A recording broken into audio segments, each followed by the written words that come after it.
Amén. Vamos a orar nuevamente y dar gracias a Dios por la palabra que vamos a leer. Padre bendito, Señor, te queremos dar las gracias por la bendición de estar acá esta noche, Padre. Clamamos por tu misericordia, Señor, para que sea tu santa palabra, Señor, calando en nuestros corazones, que sea exaltado tu nombre y solo tu nombre, Señor, en esta noche. Permite, Padre, que de verdad nuestras mentes, nuestros corazones estén atentos a la lectura de tu palabra y a la enseñanza que se trae, Señor. Y Padre bendito, sabes de verdad las limitaciones del expositor, Señor, pero Padre, te doy honra y gloria por la bendición de poder hacerlo esta noche. Te damos gracias por todo, Señor, en el nombre de Cristo Jesús. Amén. Amén. Vamos a abrir la Biblia en Juan capítulo 12. Hoy terminaremos el capítulo 12. Y vamos a estar viendo los versículos 44 al 50. Juan 12, 44 al 50. Sin que lo busquen, nada más les recuerdo el propósito general, ¿verdad? Que siempre me gusta que lo tengamos en mente. El propósito general del libro de Juan. Juan 20, 31 dice: pero estas se han escrito para que creáis que Jesús es el Cristo, el Hijo de Dios, y para que creyendo tengáis vida en su nombre. Entonces, lo que vamos a leer, el propósito de lo que vamos a leer es que creamos que Jesucristo es el Hijo de Dios, y para que creyendo tengamos vida en su nombre. Juan 12, 44. Vamos a leerlo seguido y después vamos a estar haciendo un comentario versículo por versículo. ¿Lo tienen? Sí. Dice: Jesús clamó y dijo: el que cree en mí, no cree en mí, sino en el que me envió. Y el que me ve, ve al que me envió. Yo, la luz, he venido al mundo para que todo aquel que cree en mí no permanezca en tinieblas. Al que oye mis palabras y no las guarda, yo no le juzgo, porque no he venido a juzgar al mundo, sino a salvar al mundo. El que me rechaza y no recibe mis palabras, tiene quien le juzgue. La palabra que he hablado, ella le juzgará en el día postrero. Porque yo no he hablado por mi propia cuenta. El Padre que me envió, Él me dio mandamiento de lo que he de decir y de lo que he de hablar. Y sé que su mandamiento es vida eterna. Así pues, lo que yo hablo, lo hablo como el Padre me lo ha dicho. Hoy he querido ponerle un título a lo que vamos a estar estudiando. Y como vimos que el propósito del Evangelio, según San Juan, es que creamos que Jesucristo es el Hijo de Dios, vamos a ver en estos pasajes que acabamos de leer 4 razones por las cuales creer que Jesús es el Hijo de Dios, que Jesús es el Cristo. Este pasaje le comentaba yo al pastor durante la semana que me llamó muchísimo la atención la poca información en los comentarios bíblicos. Estos últimos versículos del capítulo 12 no fueron considerados así como de gran dificultad, entonces los comentarios bíblicos no tienen muchísima información acerca de ellos, lo cual cuando uno está preparando un estudio de estos es bastante tenso, ¿verdad? Porque uno está tratando de buscar bastante ayuda para traer la exposición, pero a la vez fue un reto bastante bonito. Y lo interesante de este pasaje es que si ustedes ven, el pastor va a estar exponiendo el capítulo 13 la próxima semana, si el Señor lo permite, o no sé, la próxima semana, sí, la próxima semana, este es la última vez que Jesús le va a hablar al pueblo, al público, a la colectividad. Entonces deberíamos poner especial atención cuáles fueron esas últimas palabras que según el Evangelio de Juan, el Señor dice a la colectividad. Esto muchos lo han visto, o algunos de los que logré por lo menos encontrar, lo han visto como ese aviso final que el Señor le está dando a este grupo de oyentes. Y los que estén familiarizados, espero que ninguno, porque le hayan cobrado algún crédito o algo, cuando empiezan a mandar avisos, ¿verdad? Avisos de cobro, entonces le mandan a usted el primer aviso, y hay veces titulan segundo aviso. Y cuando ya a usted le titulan aviso final, ya significa, ¿verdad?, que aquello se puso feo, ¿verdad? No como una señora que entendió que cuando ya le pusieron aviso final, ella se puso contenta porque entonces creía que ya no le iban a seguir molestando con más avisos. No, al contrario, más bien era preocupante aquello. Si ya usted llega hasta el aviso final, es que ya se acerca la consecuencia de no haber atendido a los primeros y segundos y tercer aviso. Entonces vamos a ver como ese aviso final que el Señor va a hacer a esta colectividad que nos está escuchando. ¿Aviso final de qué? Les va a dar al menos aquí 4 razones por las cuales esta gente debía creer que Él es el Cristo, que Él era el Cristo quien les estaba hablando. Y vamos a ver en el versículo 44 que leímos ahí de Juan 12, versículo 44 dice así: Jesús clamó y dijo, el que cree en mí, no cree en mí. O sea, qué expresión, ¿verdad? Más contradictoria. Podría pensar alguien que lee esto: el que cree en mí, no cree en mí, sino en el que me envió. Aquí el Señor está diciendo algo que ha venido repitiendo también durante el Evangelio, que Él y el Padre son uno. Y dicen los estudiosos que la mejor lectura que uno debería hacer de lo que se expresa en el original de Juan o en los textos antiguos es: el que cree en mí no solo cree en mí, sino que también cree en el que me envió. Esto ya Jesús lo había dicho en Juan 10:30. Vamos a buscarlo. Vamos a buscar varias citas en el Evangelio de Juan, donde el Señor reitera estas verdades que Él viene en este aviso final recordándole a los oyentes. O sea, ya todo esto, que ya aquí no se está diciendo nada nuevo. El Señor no les está sacando alguna verdad que Él antes no les hubiera dicho, pero les está haciendo un resumen, les está dando esa conclusión de su ministerio público. Y dice en Juan 10:30, perdón, en Juan 10:30, Él dijo esta frase: yo y el Padre uno somos. Yo y el Padre uno somos. Versículo 38 también dice: mas si las hago, en el 37 dice: si no hago las obras de mi Padre, no me creéis. Mas si las hago, aunque no me creéis a mí, creed de las obras para que conozcáis y creáis que el Padre está en mí y yo en el Padre. Entonces vean esa relación íntima, esa relación estrecha de Jesús, el Hijo, con el Padre. Dos miembros de la Trinidad, ¿verdad? Tenemos al Espíritu Santo también en la Trinidad. Esa relación estrecha no se puede negar. Nadie puede decir que cree en Cristo y no cree en el Padre, o que cree en el Padre pero no cree en Cristo. Eso no es posible. En Juan 8:19, los fariseos vienen y le preguntan a Jesús que dónde estaba su Padre. Juan 8:19 dice así: ellos le dijeron, ¿dónde está tu Padre? Respondió Jesús: ni a mí me conocéis ni a mi Padre. Si a mí me conocieseis, también a mi Padre conoceríais. Entonces vean qué importante es esa verdad que el Señor viene reiterando acá. Ahí estaba mostrándoles la unidad esencial entre Él y el Padre. Aquí también quería dejarles claro algo. Esto es muy diferente, esta unidad que hay entre ellos es muy diferente a la herejía que predican algunas sectas hoy en día, que se conoce como modalismo. El modalismo lo que viene diciendo es que hay una sola persona, un solo Dios, que se ha manifestado en diferentes formas, en diferentes épocas de la historia. Como el Padre en el Antiguo Testamento, Jesús en el momento aquí cuando está encarnado aquí en la tierra, y como el Espíritu Santo ya después de la resurrección. Eso es modalismo, eso no es lo que enseña la palabra del Señor. La palabra del Señor nos enseña a Jesús siendo bautizado por Juan el Bautista, una voz del cielo que dice: este es mi Hijo amado, en el cual tengo complacencia, y el Espíritu Santo descendiendo sobre él en forma de paloma. Tenemos tres en un solo Dios, la Trinidad, que no lo vamos a entrar a ver en esta noche porque si no, no nos va a dar el tiempo. Pero ahí está la verdad bíblica de la Trinidad, no el modalismo que enseñan estas sectas. Con el pastor de Eduardo también hemos estado viendo, ¿verdad?, el capítulo 8 de nuestra confesión de fe.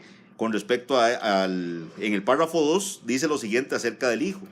Nos dice que el Hijo de Dios es la segunda persona de la Santa Trinidad. Nos dice que es Dios verdadero y eterno.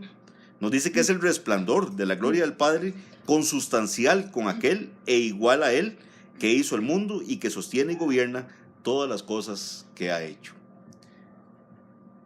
Vimos ahí también en el versículo 44, Jesús clamó y dijo: el que cree en mí, no cree en mí, sino en el que me envió. Y el que me envió, ve al que me envió. Está diciendo Jesús en el 44 y en el 45.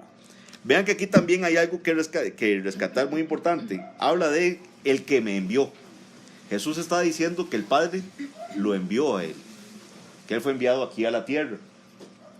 El pastor muy atinadamente me hizo llegar un comentario del ya fallecido hermano R.C. Sproul, que tenía un punto bien interesante con respecto a este envío del Señor. Él se refiere a él como el enviado del Padre. El Padre me envió. Y dice Sproul lo siguiente: el primer misionero de la iglesia cristiana fue Cristo.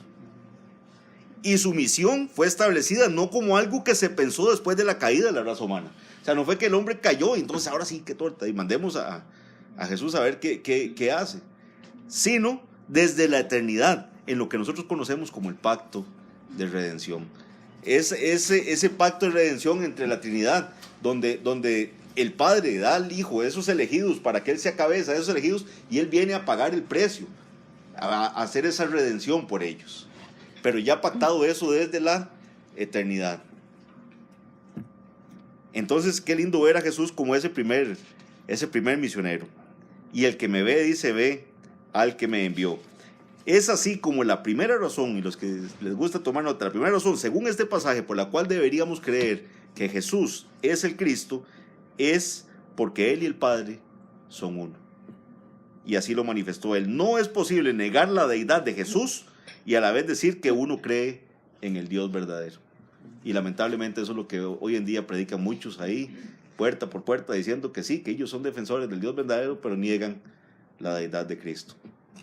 Eso no puede darse según lo que vemos acá. Seguimos con nuestro pasaje. Dice el versículo 46. Yo, la luz, he venido al mundo para que todo aquel que cree en mí no permanezca en tinieblas. Aquí encontramos otra verdad también reiterada en el Evangelio de Juan. ¿Cuál es esa verdad? Que Jesús es la luz. Entonces nos dicen en la primera parte que aprendimos, primera razón, Él y el Padre son uno. Segunda razón, yo soy la luz. Y esa luz nos viene siendo anunciada desde inicios del Evangelio de Juan. Juan 1:9. Ya que el pastor Ronnie también nos dio un repaso de esos versículos la vez anterior, pero para que vean qué importante cómo sigue el Evangelio reiterando esa verdad. Dice Juan 1:9, aquella luz verdadera que alumbra a todo hombre venía a este mundo. Y después nos va a decir que Juan el Bautista no es la luz, ¿verdad? No era de la luz, nos dice el versículo 8, sino para que diese testimonio de la luz. Y entonces es ahí donde dice, aquella luz verdadera que alumbra a todo hombre venía a este mundo. ¿Y qué tenían que sentir los oyentes o los que vivieron esta época cuando el evangelista dice acá, inspirado por el Espíritu Santo, que Jesús es la luz que vino a este mundo? ¿Qué se les vendría a la mente con eso? Donde uno ve, por ejemplo, el Salmo 27.1. Vean qué interesante lo que dice ese Salmo 27.1.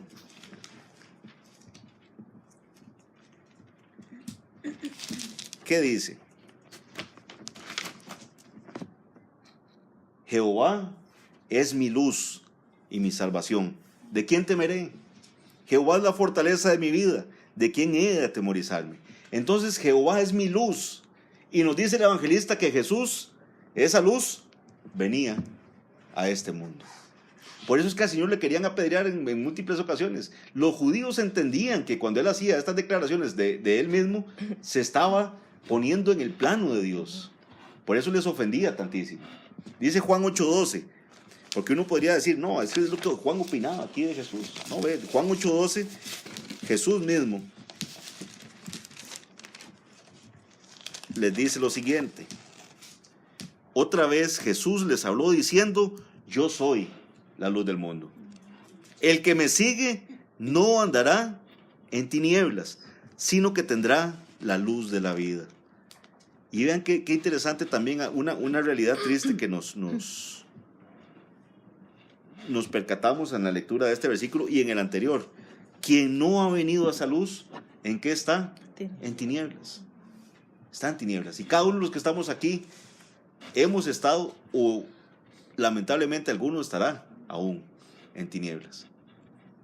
Y solamente esa luz es la que puede romper ese estado de tinieblas en el que está el ser humano sin Cristo. Tenía otro pasaje y se me olvidó leérselos. Vean qué bonito, en el Antiguo Testamento. Por eso gracias a Dios que no desechamos la palabra de Dios y que tenemos que aprender el el consejo completo. Dice Habacuc 3, Miqueas, Nahum, Habacuc 3, dicen los versículos 3 y 4.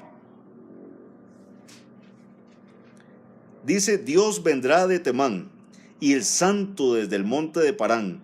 Su gloria cubrió los cielos, y la tierra se llenó de su alabanza. Y el resplandor, dice, fue como la luz.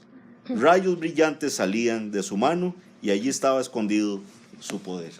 Entonces, esa luz, o ver al Señor como la luz, desde el Antiguo Testamento vemos que se da esa característica para nuestro Señor.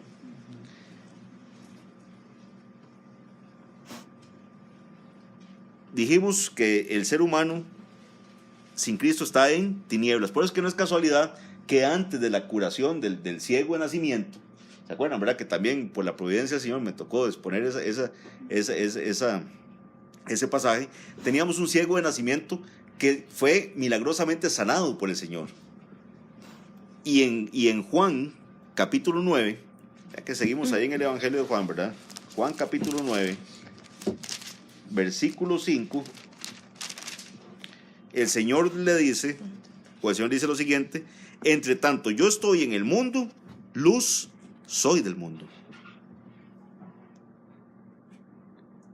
Tal como Él le abrió los ojos a este ciego de nacimiento, Él también abre los ojos de los hombres para que les resplandezca la luz de Dios. Y aquí no quiero ser, ¿verdad? Que hay veces uno enfatiza mucho ciertas doctrinas, pero es que es la palabra de Dios la que... Yo no abro mis ojos por mí mismo. Yo estoy en tinieblas. Y lo peor del caso es que amo estar en tinieblas. Y voy a querer estar en tinieblas porque yo no quiero venir a la luz para que mis obras no sean reprendidas. Él es quien nos abre los ojos. Él es quien estando ciegos nosotros, Él va a darnos luz. Igual que con Lázaro, ¿verdad? Estando muerto, Él le dio vida, porque Él era la resurrección y la vida. Juan 3, nuevamente.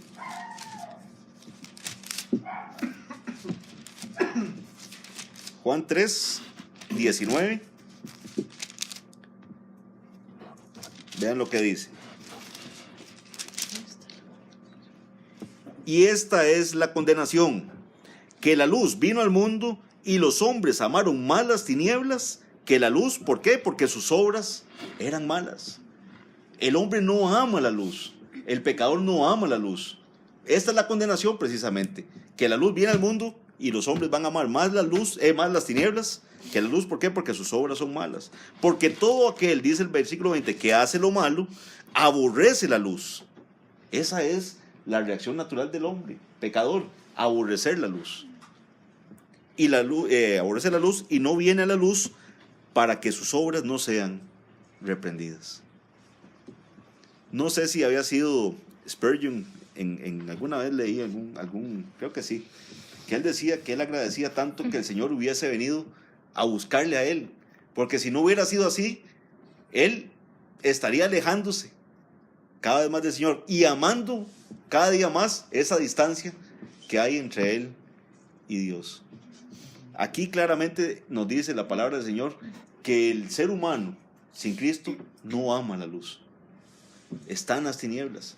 Es más, no solo no ama, sino que aborrece la luz, porque sus obras son malas y no va a venir a la luz. ¿Por qué? Porque para que no sea manifiesto que sus obras son malas.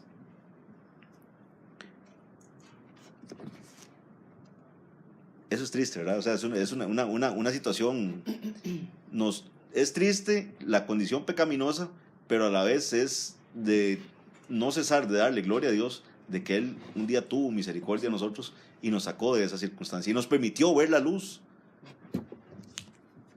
Dice 2 Corintios 4, aquí me salgo de Juan un momentito nada más para reiterar este punto. Dice 2 Corintios capítulo 4,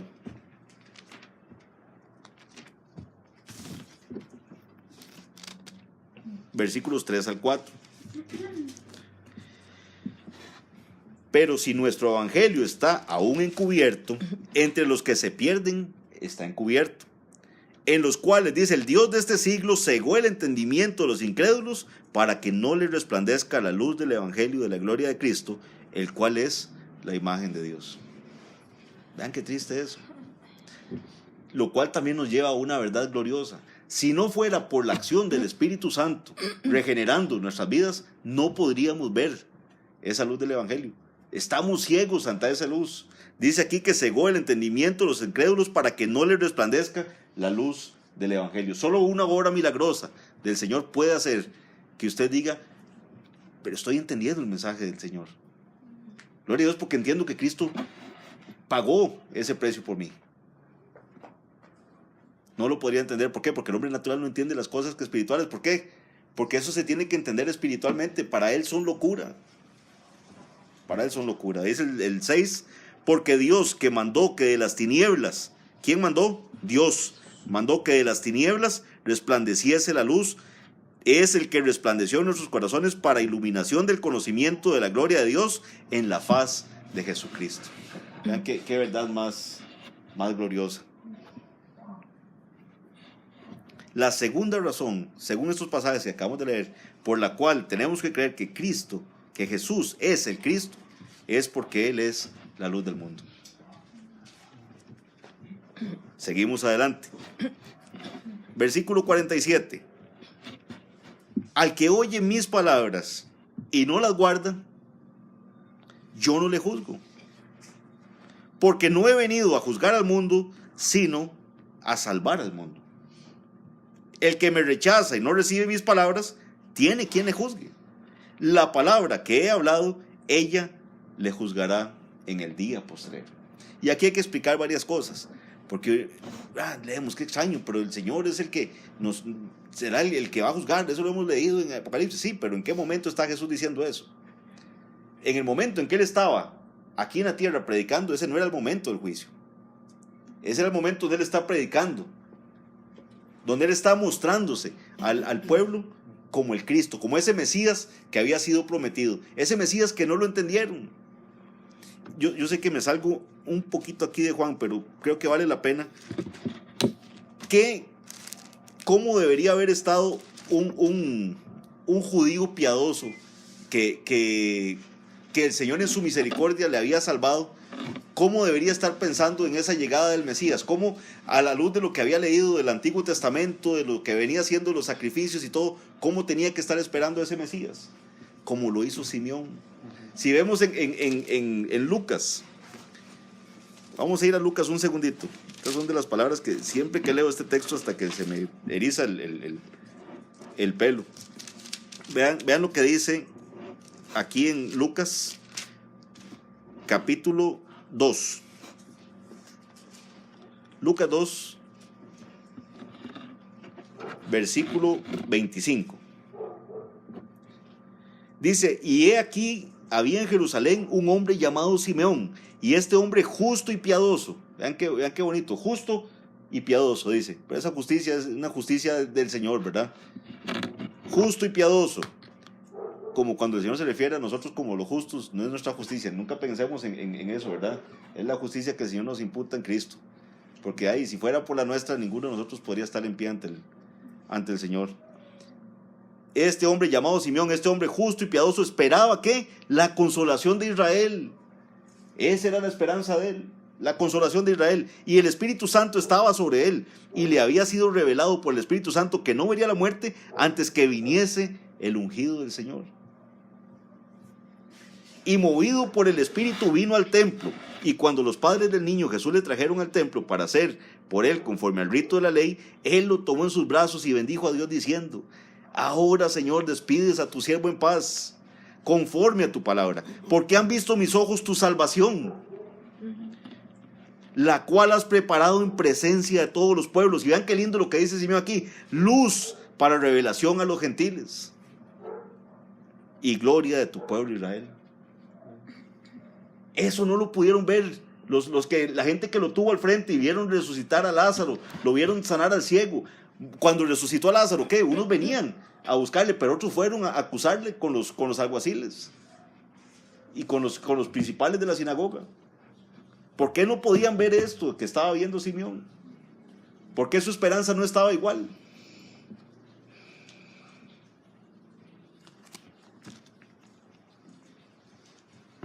Al que oye mis palabras y no las guarda, yo no le juzgo, porque no he venido a juzgar al mundo, sino a salvar al mundo. Jesús había venido a esto, a hacer luz a los gentiles, a hacer ese ungido prometido, a traer salvación. Ese era el momento. Jesús lloró, ¿por qué? Porque Israel no entendió el momento de su visitación. Era el momento donde se estaba cumpliendo lo prometido, de que el Cristo vendría. Y él estaba en este momento predicando y sanando. Cuando él se para y él lee que por cuanto el Espíritu del Señor me ha ungido para dar buenas nuevas, a predicar el año agradable del Señor, y entonces les dice, esta profecía se ha cumplido delante de vosotros, le está diciendo, este es el momento que se está cumpliendo esto. Ese era el propósito de su venida. Este no era el momento del juicio. Y Jesús les dice aquí algo muy importante: yo no le juzgo, porque no he venido a juzgar al mundo, sino a salvar al mundo. El que me rechaza y no recibe mis palabras tiene quien le juzgue, la palabra que he hablado. Ella le juzgará en el día postrero. Esta verdad también la habíamos aprendido en Juan capítulo 3. Y hoy que nos estaba visitando Ricardo, ¿verdad? Es que hemos venido haciendo un estudio sistemático del Evangelio, Juan. Entonces, todas estas verdades ya las habíamos visto en algún momento cuando hemos venido viendo el Evangelio de Juan. Pero en esta culminación del Evangelio, en esta conclusión, Jesús está repitiendo estas palabras para que queden grabadas. Es ese aviso final que es importante que nos quede en nuestras mentes. Juan capítulo 3, versículo 19. Dice: y esta es la condenación. Juan 3:19, les dije, sí, ¿verdad?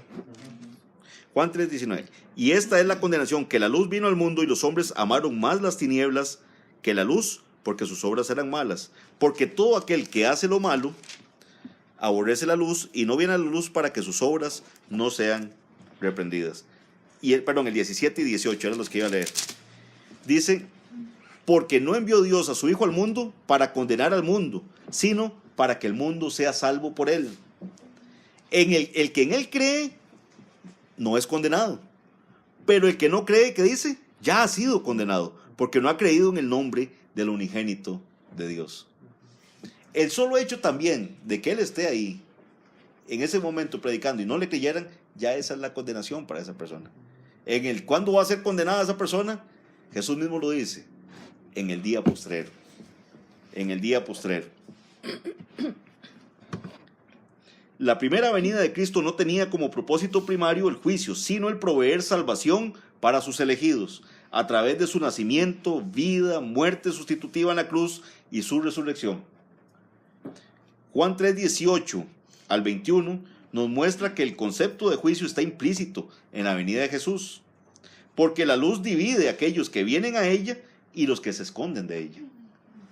Entonces también ahí ya tenemos un juicio implícito. Nótese que Jesús habla acá de un juicio en el día postrero. La segunda venida será para juicio. Ahí sí vamos a tener la ira del Cordero.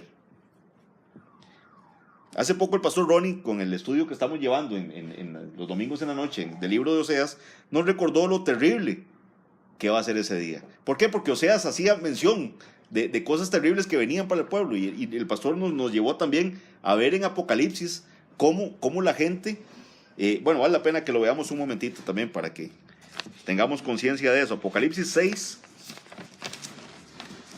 16 al 17. Dice: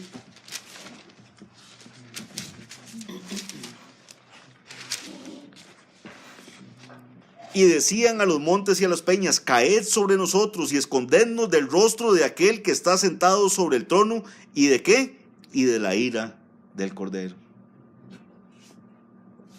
Porque el gran día de su ira ha llegado, ¿y quién podrá sostenerse en pie? ¿Quién podrá sostenerse en pie? Jesús dejó clara la forma de escapar de este juicio. La única forma de sostenerse en pie, Jesús nos la dice en Juan 5:24.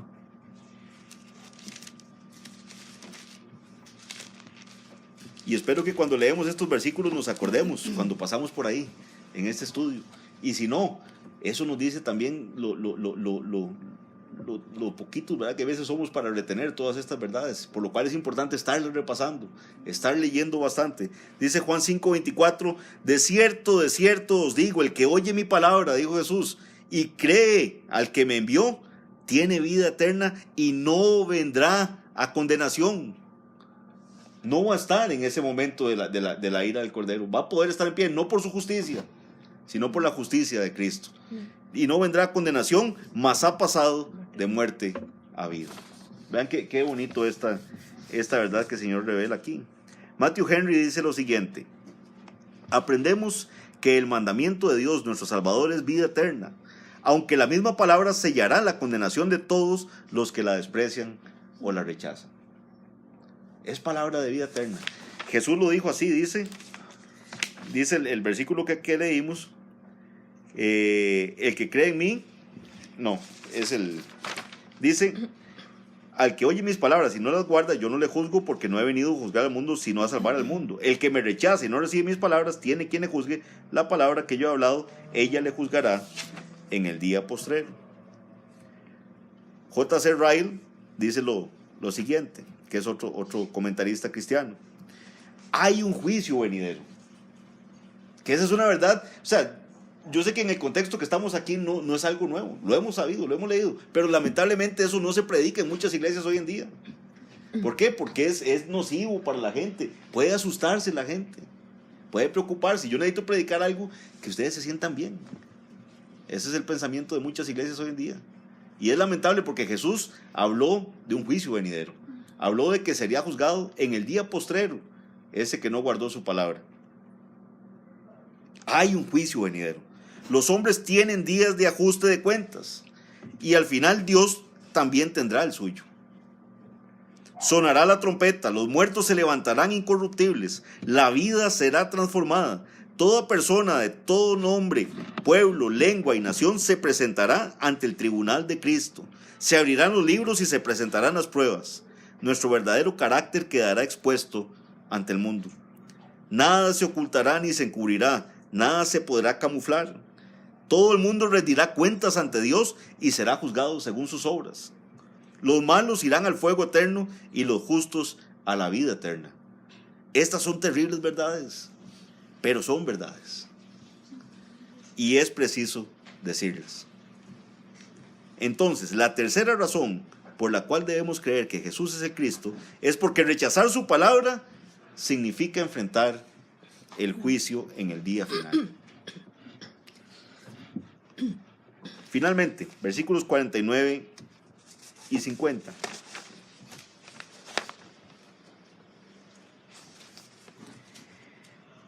Porque yo no he hablado por mi propia cuenta. El Padre que me envió, Él me dio mandamiento de lo que he de decir y lo que he de hablar. Y sé que su mandamiento es vida eterna, así pues lo que yo hablo, lo hablo como el Padre me lo ha dicho. Este versículo también usado por muchos detractores, ¿verdad?, de la deidad de Cristo.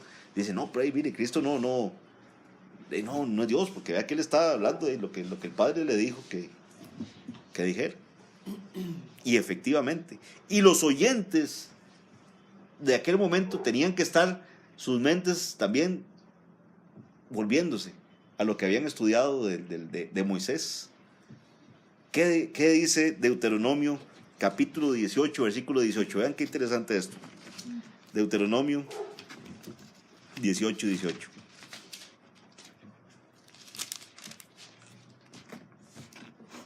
Deuteronomio capítulo 18, versículo 18.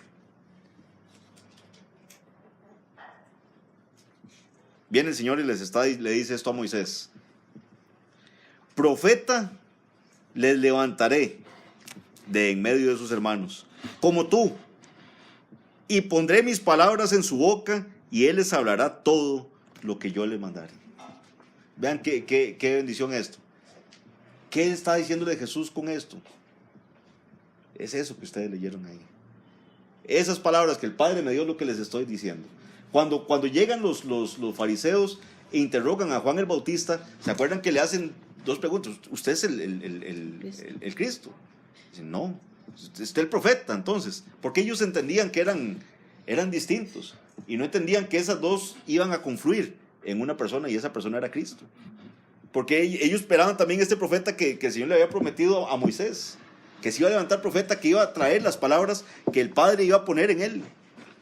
Y Jesús les está diciendo, porque yo no he hablado por mi propia cuenta, el Padre que me envió, Él me dio mandamiento de lo que he de decir y de lo que he de hablar, y sé que su mandamiento es vida eterna.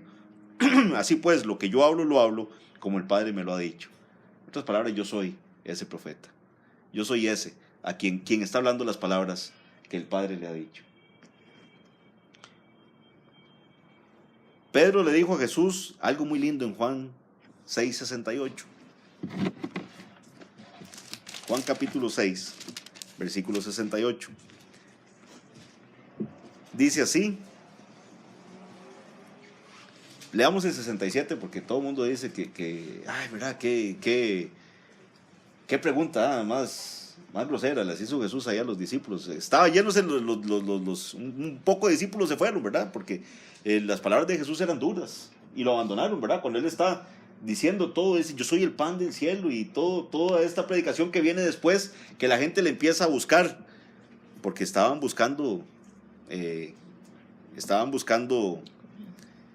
hacerle rey, ¿verdad? Entonces en Juan 6:66, dice en el 67, dijo entonces Jesús a los 12, ¿queréis acaso iros también vosotros? Entonces todo el mundo diría que ¿verdad? Que no, esto no está bien, ¿verdad? Así no se motiva a la gente. Más bien nos podría desmotivar y se podrían desalentar e irse. Pero ¿cómo responde un creyente? ¿Cómo responde alguien que ha sido salvado por la misericordia de Dios? Le respondió a Simón Pedro, Señor, ¿a quién iremos? Si tú tienes, dice, palabras de vida eterna. Tú tienes palabras de vida eterna. Y aquí está diciéndonos el Señor, y sé que su mandamiento dice que es vida eterna. Y la palabra de Jesús es vida eterna. Y las palabras de Jesús también son palabras dadas por el Padre. Vean la unión con Él. Es que no podemos ver a Jesús separado de Dios el Padre. El Padre exalta al Hijo diciendo, este es mi Hijo amado en el cual tengo complacencia. Y cuando en la transfiguración, ¿qué les dice a Pedro y los que están ahí? A Él oíd. Óiganlo a Él. Juan 6:63, ahí mismo donde estamos en Juan 6. El Espíritu es el que da vida, la carne para nada aprovecha. Las palabras que yo os he hablado son Espíritu y son vida. Un teólogo llamado apellido Hall, citado por Ryle, parafrasea este versículo de la siguiente forma: la doctrina que os predico por mandamiento suyo es la que os traerá vida eterna con toda servidumbre. Certidumbre, perdón. Repito cómo parafrasear el versículo. La doctrina que os predico por mandamiento suyo es la que os traerá vida eterna con toda certidumbre. La cuarta razón y final de este pasaje que hemos leído, por la cual deberíamos creer que Jesús es el Cristo, es porque sus palabras son vida eterna. Sus palabras son vida eterna. Vean que son poquitos versículos. Un pasaje muy pequeñito, un pasaje que ¿cuántas veces le hemos pasado por encima así rápido? O sea, no nos detallamos a verlo. ¿Por qué? Porque creemos que ya sabemos todo lo que está ahí. Y eso es lo peligroso cuando nos familiarizamos con un pasaje. Hay veces no logramos ver lo rico de este grupito de versículos. Quiera el Señor en su misericordia que hayamos aprendido esta noche, que hayamos recordado, que hagamos caso a ese aviso final. No sabemos cuánta gente hizo caso a esto. Probablemente muchos de los que oyeron esto días después iban a estar gritando, crucifícalo. Pero el Señor sí quiso dejarles claro eso. Quiso dejarles claro que Él y el Padre son uno. Quiso dejarles claro que Él es la luz del mundo. Quiso dejarles claro que el rechazar las palabras de Jesús iba a implicar juicio final. y quiso dejarles claro también que sus palabras son vida eterna. Que el Señor en su misericordia, si le permitió entender esta palabra hoy, quiera Él también salvarle. Y si ya por su misericordia somos salvos, que nos exhorte también estas palabras para poder entenderlas, darle gracias por su misericordia y compartirlas también con otros. Amén. Vamos a orar.